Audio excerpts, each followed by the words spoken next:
Este suficient să definești egoul, adică diavolul și ființa divină din noi, ca și început vindecarea. Dacă nu am fi egoiști, am trăi raiul pe pământ. Egoiști cum? Interesați, trăim numai pentru noi. Nu te interesează cum este celălalt, tu iubește orice ar fi. El este reglat de divin, nu este treaba ta cum este el sau de ce este așa. Doamne, ajută-ne să fim buni, iubitori și să acceptăm să facem voia ta, indiferent ce ne dai. Dumnezeu este iubirea care îmbrățișează totul, indiferent cum este. A iubi este a uni opusele, contrariile.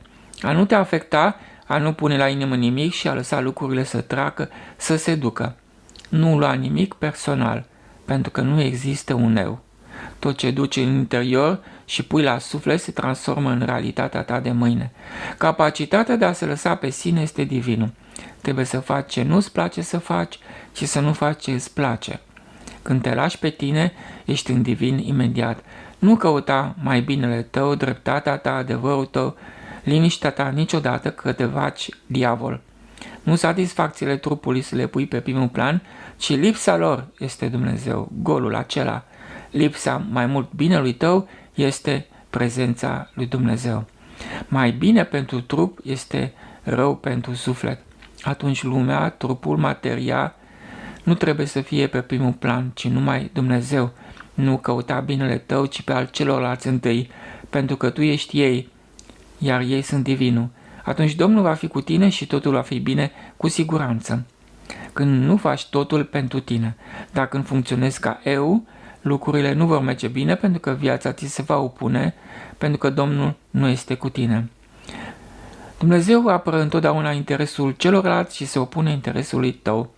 Femeia are energie dublă și de aceea se atașează ușor de orice și se deslipește foarte greu.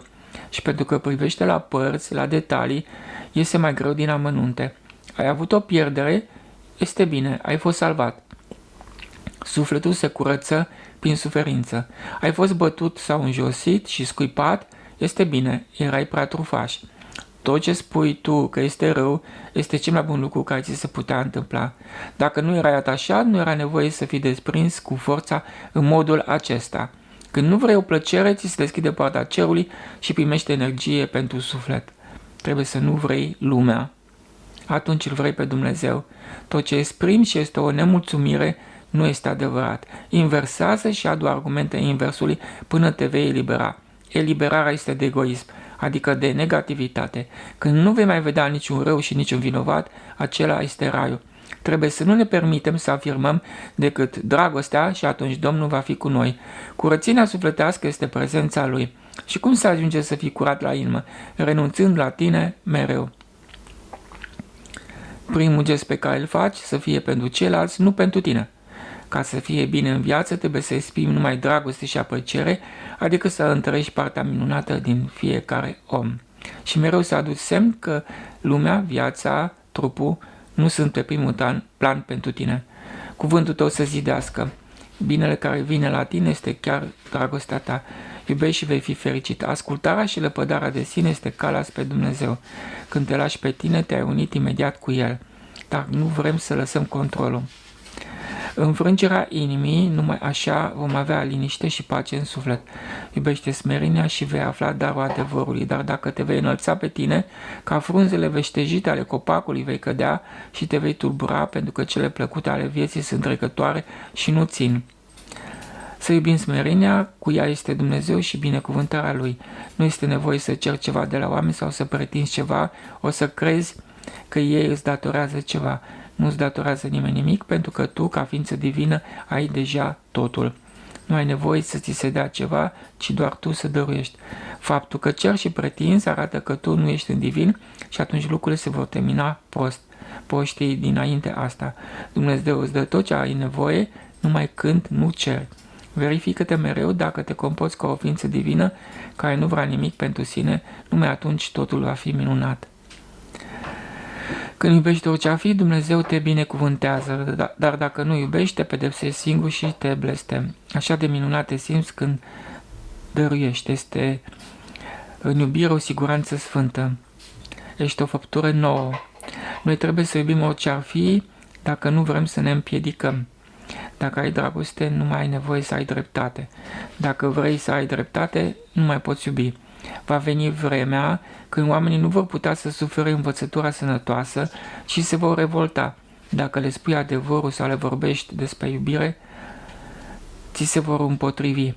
Nu vor suporta să iubească. A sosit timpul acela. Numai dacă ne lipim de Domnul, suntem în duh cu El. Ce zice Iisus? Chipul lumii acesteia trece, dar eu vreau ca voi să fiți fără griji. Numai iubirea trebuie să o lăsăm să se exprime și atât. Domnul inimilor noastre este numai iubire. El ne îngăduie așa cum suntem. Ultimul nivel este îngăduință la infinit. Secretul tinereții fără bătrânețe stă în multă dăruire de sine și dragoste. Când iubirea ta este fără margini, acela este raiul. Calea iubirii trebuie să fie până la capăt. Mă stărui mereu să nu uit, să iubesc orice a fi și asta mă întărește foarte mult. Ceea ce este neplăcut pentru noi sunt doar mijloace divine de mișorare a orgolului nostru. Egoul din care vine bâhnirea nu are existență de la sine, el produce durere continuu și se hrănește cu suferință. Dacă nu-l alimentezi cu tristețe, atunci viața devine frumoasă. Când tu ești senin și numai dragoste, exteriorul nu poate fi altfel. Avem toată puterea să facem o viață minunată, numai să vrem. Nu judeca că apoi condamnarea ta se transformă într-o neplăcere care o să vină din față mâine și nu o să-ți convină după aceea. Trebuie numai iubire să acumulăm în suflet și atât, că altfel se negurează totul. Cum judeci, cum cazi, parcă te simți vinovat și apoi judecata închide poarta cerului și nu mai vine energie la viață și se strică. Acum nu mai dai voie iubire să curgă prin tine și din cauza aceasta apar necazurile. Răul este doar un strigă de ajutor care îi zice: nu mai am apă, nu mai udat cu destulă dragoste. La oricine te gândești, numai de bine să gândești. Și să nu-ți permiți să zici nimic rău despre nimeni, pentru că vei atrage neplăceri. Viața este frumoasă dacă noi o hrănim cu dragoste. Și aici trebuie să fim ca și Iisus, să iubim până la capăt și la infinit. Că nu oamenii sunt de vină. Exteriorul este o proiecție în afară a ceea ce gândim noi. Ei sunt răi pentru că noi nu i-am iubit destul. Nu poți critica pe nimeni. Lumea are nevoie de energia dragostei noastre, numai acesta este sensul vieții și atât. Pentru că noi nu i-am iubit și am gândit rău despre ei și am lăsat fără energie, de aceea ei sunt acum răi. Dar iubirea de aici, ca și dincolo, hrănește viața. Când apare o nemulțumire, nu oamenii sunt de vină, ci noi nu le-am dăruit suficientă dragoste, atenție și grijă. Poți înțelege asta? Noi am oprit orbinetul energiei sublime. Când el este rău, nu el este vinovat, ci tu că nu l-ai iubit destul. Nu ai mai pus apă la florile oameni. Oamenii sunt ca florile. Viața este ca o grădină cu flori. Trebuie să ai grijă de grădina ta mereu. Ei sunt grădina ta, florile tale. Ca să fii fericit, trebuie să le uzi cu dragoste și ei vor înflori. Când uzi florile oameni, îi îmblânzești. Cu cât dorești mai mult, cu atât mai gol de sine ești și mai fericit. Cine te oprește să nu dăruiești și să fii fericit? Dar dacă nu te golești de eu, mai presus de toate, și nu te predai pe tine, oamenilor, nu poți fi fericit cu adevărat. Dacă îi iubești, florile oameni îți vor da miresme minunate, te vor încânta cu culorile lor. Asta e adevărata putere. Vezi? Numai să iubești continuu. Oamenii vor veni spre tine ca și florile și nu vor ști ce să facă ca să te facă pe tine mai fericit. Numai dacă îi iubești.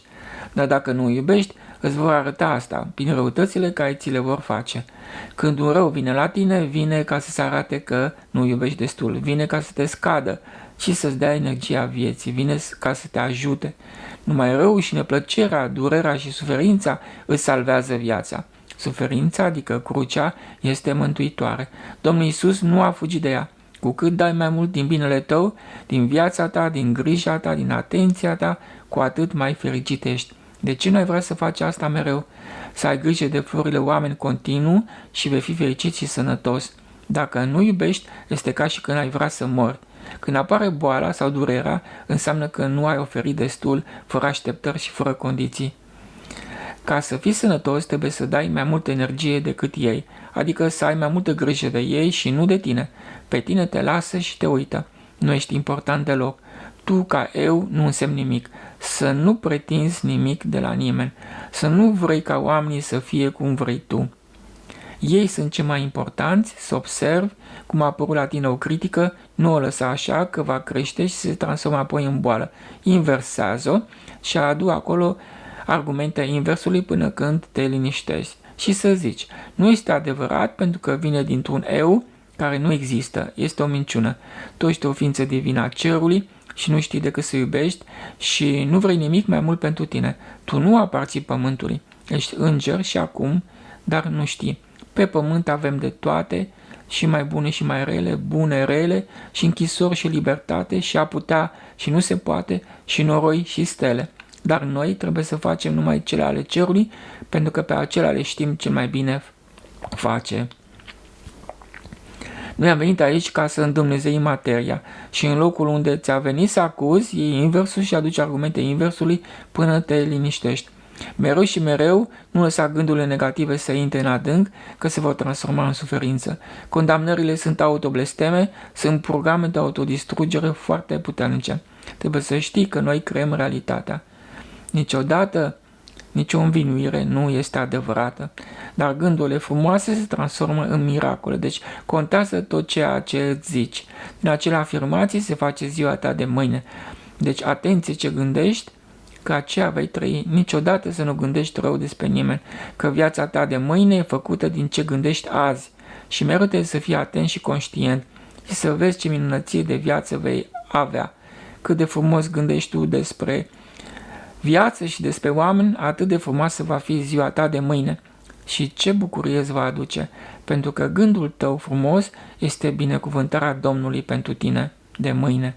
Dăruiești numai dragoste și te vor binecuvânta toți, că primim ceea ce dăm, ceea ce hrănim.